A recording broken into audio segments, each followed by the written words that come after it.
This is Judith Lay welcoming you to Manx Radio and to the podcast of this week's edition of At Your Service. Manx Radio! We've a 21st birthday to celebrate today, a reassuring tale about losing things, and an encounter with an expert on mixing the art and the science of caring for historic buildings. But first, some music from Dave Bilborough. Abba, Father, let me be yours and yours alone. Abba, Father, let me be yours and yours alone. May my will forever be evermore yours.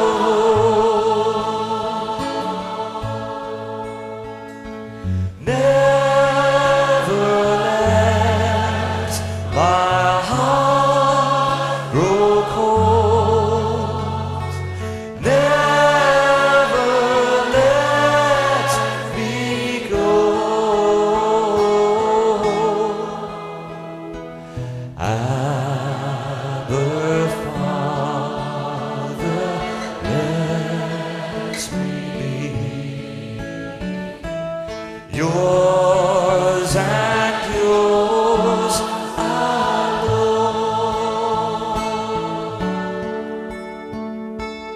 Abba, Father, let me be yours and yours alone.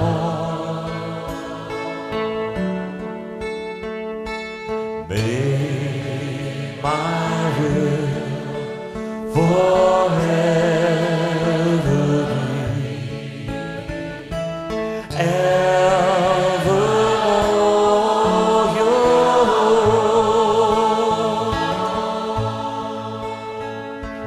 Never let my heart grow cold. Never let me go. Abba, Father, let me be yours and yours alone.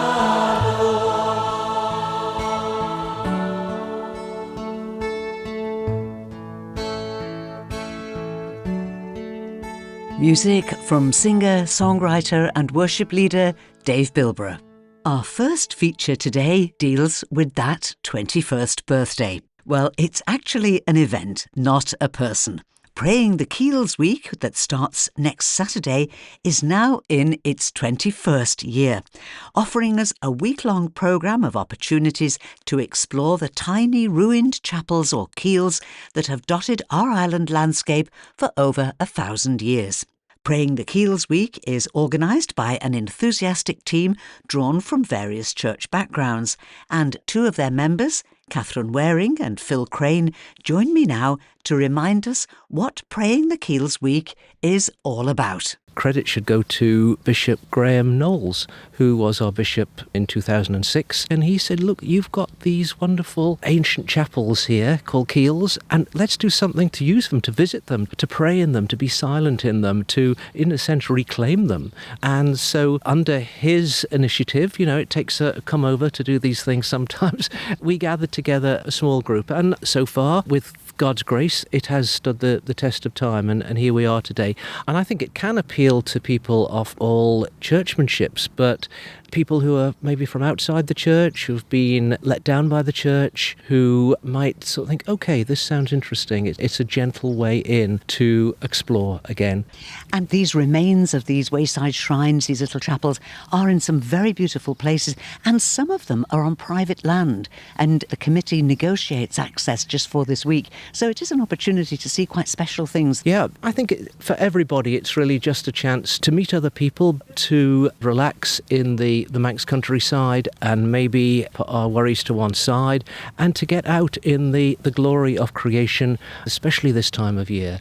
It's a special week. All the churches contribute. It's an ecumenical thing, and we just love it. We try and do different levels of ability. So the 2 Saturdays are more the longer walks, but we have different things during the week. We've also got things like a coach trip, so for people who don't do walking but still want to go around and see things. And we've also got shorter walks in the evening for people who work. Praying the Keeills Week starts next Saturday, May the 16th at 10 a.m. with a service of welcome followed by refreshments in Ballakilferrick Chapel up above Colby. Now, you can come along to that service even if you're not planning to do the walk. But if you are, Ballakilferrick is the start of Saturday's 6-mile circular walk exploring the remote upper valley of the Colby River. Please bring a packed lunch and some drinks. This walk is on minor roads and footpaths that might be muddy. Return to Ballakilferrick by mid-afternoon. Next Sunday, the 17th, there's a Manx Gaelic workshop for beginners and worship at Marown Parish Church. That's between 2 and 4 p.m. Next Monday, the 18th, it's a morning walk in Bride, exploring St Bridget's Parish Church, its crosses and the graveyard, followed by a circular walk of about 2 miles on minor roads. Meet at Bride Parish Church at 10:30 on the 18th. Also on the 18th, Paul Lewin will give a talk on the central role of the Manx Bible and the Manx Prayer Book in the development of the Manx language. It's in St Anthony's Pastoral Centre on Ridgeway Road in Onken on Monday the 18th at 7:30. On Tuesday the 19th, meet at St Adamnan's, Lonnon Old Church at 6:30 for worship and a circular walk of about 4 miles through the Ballonet Nature Reserve, walking on minor roads, rough and muddy paths and over some stiles. Wednesday, May the 20th, is the coach trip. Meet at the Promenade Methodist Church here in Douglas for a prompt 7 p.m. departure, returning to the same spot at around 10 p.m. The cost is £25, which includes a supper of sandwiches, cakes and hot drinks at the schoolrooms at St James in Dorby. Booking is essential as numbers are limited, and you can book by contacting Church's bookshop, which is just inside the side door to St Thomas's Church in Finch Road, just by the Gaiety Theatre here in Douglas. On Thursday, May the 21st, meet at 2 p.m. at St Mary on the Harbour in Hope Street in Castletown for a 5-mile circular walk around Scarlet to Keeills Vale on Chapel Hill, Balladool, and return to Castletown via Poolvash Farm. Stout footwear is recommended because this walk is on uneven paths that are muddy in places and there are stiles. On Friday, the 22nd, you've got the choice of an evening and a night walk. The evening walk, a circular route of about 4 miles, starts at 6:30 in the car park at Glenmore Beach, Kirkmichael. Then goes up Glenmore, pausing at St Patrick's Chapel, then visiting Spoot Vane Waterfall. The walk then goes along the old railway line to Glenwillan, returning along the shore to Glenmore. It's uneven in places with some steep steps. The night walk on Friday the 22nd starts at 10 p.m. at the Sulby Reservoir car park and will follow the Triskelion Way, skirting the reservoir and Druidale Farm. This will hopefully include some stargazing and returns to the car park by midnight. Please wear warm clothing and carry a torch. And Praying the Keeills Week ends with another longer walk on Saturday the 23rd. Meet at 10 a.m. at Christchurch, the Doon, Glenmona for a 6-mile circular walk around the Cornay Valley, including a visit to Dewan the Priest's Keel and the North Laxey Mines. Please bring a packed lunch and some drinks. The walk goes over rough and sometimes steep and uneven ground, so stout footwear is essential. At the request of landowners, no dogs on this walk, please. But on all other walks, dogs are welcome, but must be kept under control on a lead at all times. All walkers take part at their own risk. Do please always wear footwear with a good grip and clothing that's appropriate for the weather. Everything is free except for the coach trip and there's no need to book for anything except the coach trip. Just turn up at the start and you will be made very welcome. There are printed programmes in all the churches island-wide. There's also a website with full details of the walks, prayingthekeeills.org, and the programme is also on Facebook.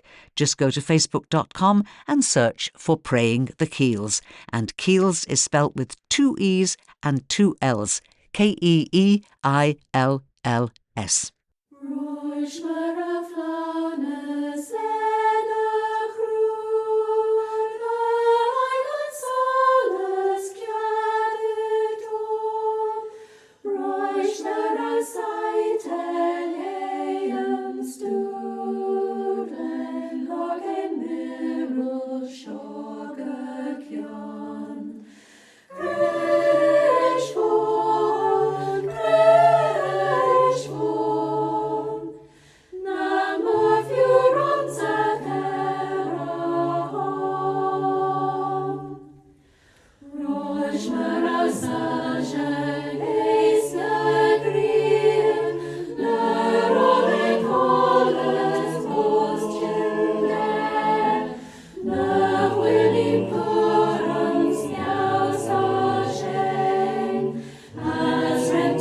Before the heavens had been formed, before the bright angels were created, what was in existence? Beautiful music there from Craine, and another excellent reason to go to the opening service in Ballakilferrick Chapel on Saturday morning at 10 o'clock, because Craine will be there and adding their beautiful music to the service. Let's go back now to my conversations with Catherine Wareing and Phil Craine.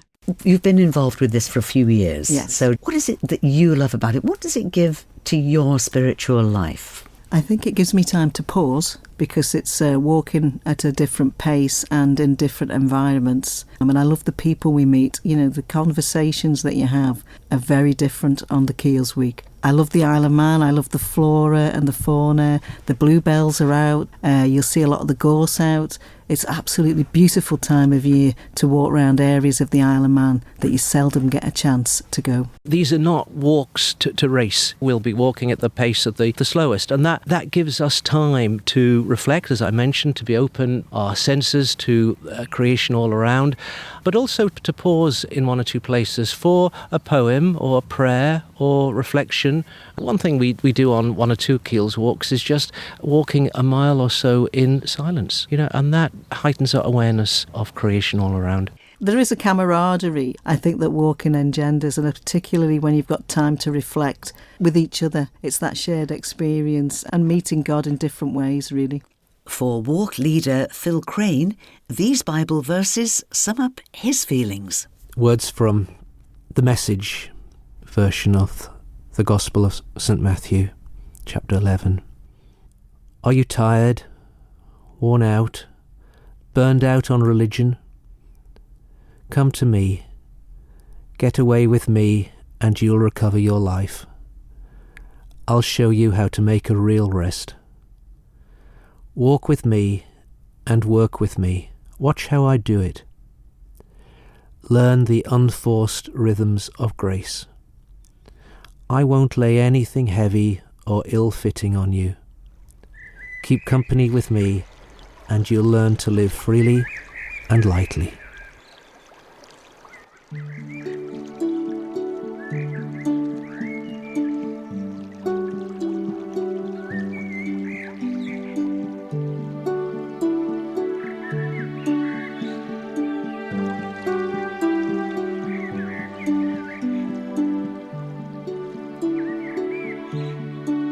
So these are some words written by an Australian called Michael Lunig. We pray for another way of being, another way of knowing. Across the difficult terrain of our existence, we have attempted to build a highway, and in so doing have lost our footpath. God, lead us to our footpath.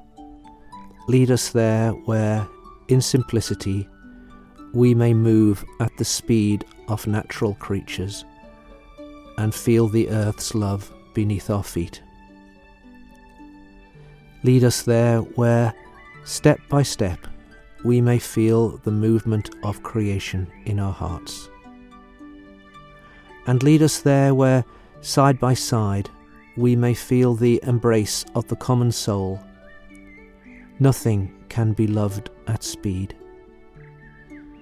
God, lead us to the slow path, to the joyous insights of the pilgrim, another way of knowing, another way of being. Amen.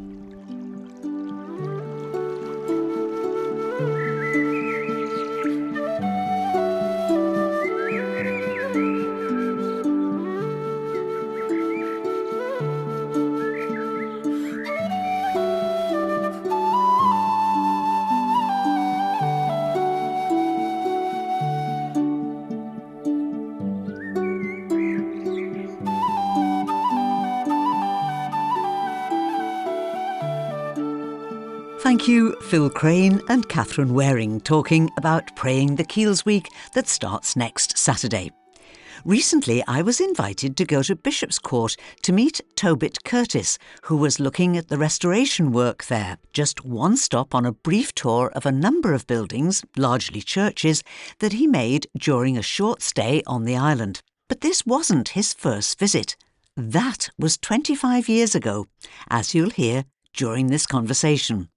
But before we go any further, let's find out what is Tobit's profession. You describe yourself as a cross between an archaeologist and an architect, which sounds to me as though it is the best of all worlds. Is it? It has its advantages. On my passport it says architectural conservator, and it means people tend to ring me when things are going wrong with buildings that the architects, the engineers, the archaeologists can't work out. And then I go in with my team and we pull together a lot of clever people and we try and work out what's happening and a good practical way to conserve the building or the collection or whatever it happens to be. It must be absolutely fascinating work. Oh, it absolutely is. It's very varied. You might be working on a 1960s cathedral, or you might be working on a tomb in the desert in Egypt in 1250 BC. So many of the places I work are from diverse religions and places of spirituality. I mean, particularly some of the very early things. The things I've worked on in Malta are 3,500 BC, and you know that they are places where spiritual activities took place, but you don't know what they were because there's nothing recording them. But you cannot but be moved by these serious places, these very special places. And it's the same all the way through until you're in modern religions you recognise. Because you strike me as somebody with a great personal sensitivity, and if you are a sensitive person, you're open to that kind of experience. So you were here 25 years ago. You were helping us to restore and also to preserve the wonderful Nicholson murals in St Thomas's Church. Now, you're back again. What are you doing here on this visit, Tobit? Well, there's a variety of things. I mean, firstly, it's looking back at St Thomas's. Some of the paintings have survived very well, some of them less well. And so it's working with the team there to look at what can be done in the future to make sure that they can be conserved, that they do survive. But at the same time, I've been asked to look at various other sites. I've just been at the Abbey Church today. Again, looking at why the building's deteriorating, why some things haven't stopped when they should have, and coming up with practical ways of dealing with that, improving it, conserving it.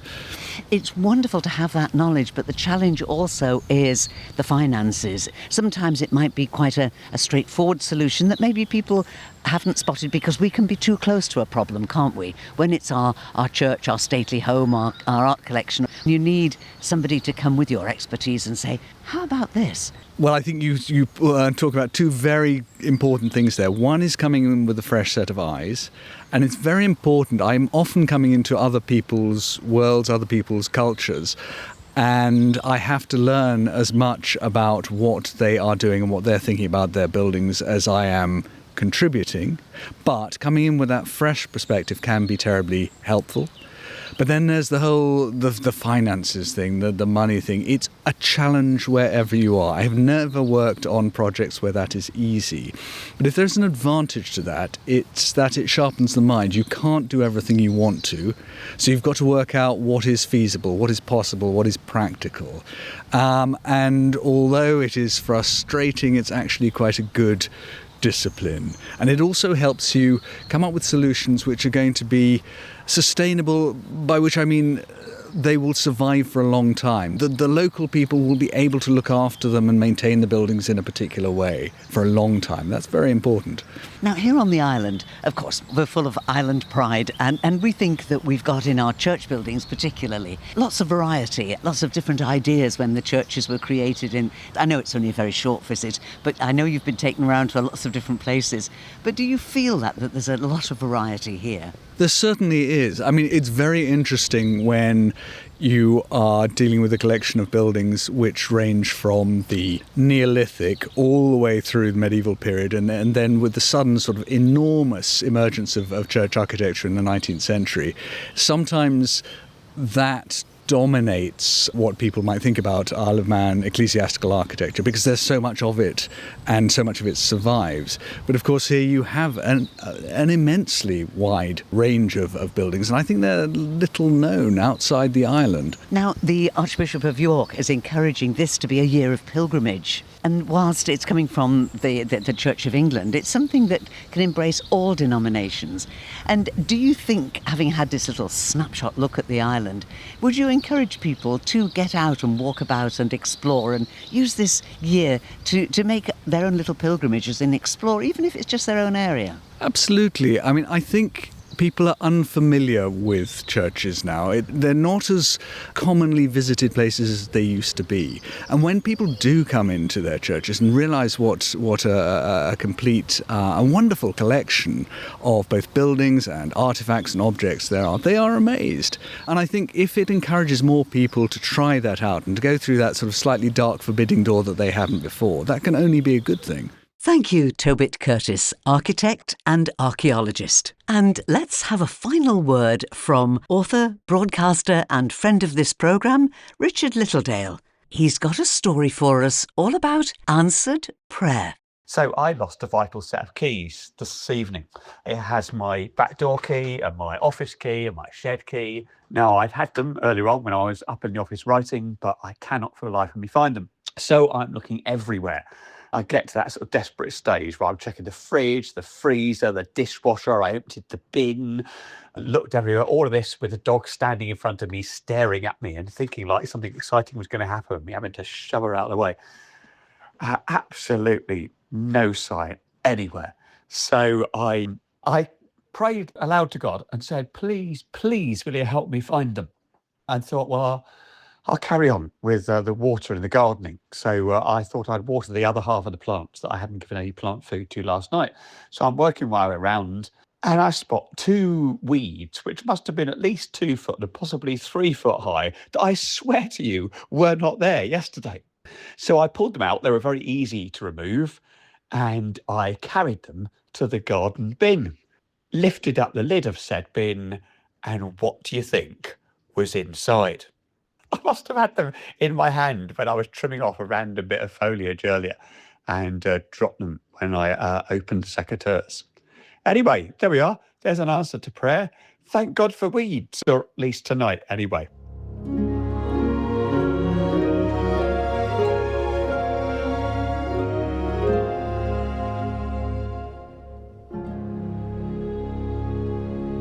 And now let's take our usual look at the notice board, starting with events today. And Port Erin Gospel Church have their regular Sunday services today at 11:30am and 7pm, and Mr Trevor Wiley will preach at both services, where all are welcome. There's no evening service tonight at the Cool Chapel. However, there will be the very popular annual plant sale and afternoon tea at the Cool next Saturday the 16th, open from 2pm to 4:30 in the Cool Hall on Cool Road on the edge of the Isle of Man Business Park.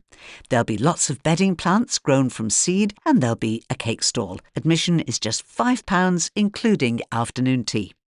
This weekend is a particularly significant one for St Luke's Church in the lovely Baldwin Valley, as they celebrate their 190th anniversary.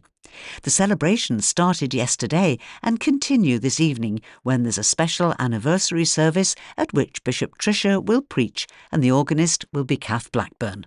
It's tonight at 6:30 and all are welcome. Also tonight at 6:30, the Mariners Choir will be in Abbeylands Chapel, where Mrs Jean Guthrie will preach, and the service will as usual be followed by supper and community hymn singing. And because of this evening service, there's no afternoon service today in Abbeylands. And again this evening at 6:30, Reverend Dr Janet Corlett will lead another bilingual service in Ballabeg Chapel. The service will include contributions from much-loved Manx musicians Annie Kissack, Phil Gaughan and Krista McCartney, and it'll be followed by refreshments. On to the week ahead now, and there's a warm welcome at St Anthony's Charity Bingo. That's going to be on Thursday the 14th at 7:30pm in St Anthony's Pastoral Centre, next door to the Catholic Church in Onken. Everyone's welcome to come and join in the fun with tea, coffee and a raffle. Also in the evening on Thursday the 14th, it's the last of the spring concerts in St Catherine's Church in Port Erin. Music will be from the Manx Children's Choir and Skol Pertlamura. It'll start at the earlier time of 7pm with free admission, a retiring collection and refreshments in the hall afterwards. On Friday evening, the Tallis Consort presents Music of the Spheres, a concert of choral music inspired by space in St Mary's Co-Cathedral on Hill Street here in Douglas, this Friday the 15th at 7:30pm. Free admission and a warm welcome for all. Next Saturday, the 16th, it's Spring Fair time in the Abbey Church Hall in Ballasalla. Open from 10am to 3pm with those famous breakfast baps and sandwiches available, and all kinds of stalls, and new this year, Anne and Ellen's surprise bags. Entry is free. And finally, next Sunday the 17th, the Mariners will be in the Howe Chapel, when the preacher will be Canon Malcolm Convery. And that's all that we have time for now, but I'll be back tonight at 9 o'clock with Sundown. We've done our coverage of the Guild, so we're all back to normal, and I'd love you to come and join me in our virtual lounge for our usual mix of your requests, dedications and choice of the very best easy listening music. But just for now, this is Judith saying thank you for listening and wishing you and all those who you love a blessed and peaceful week and a very good morning. The Nation Station, Manx Radio.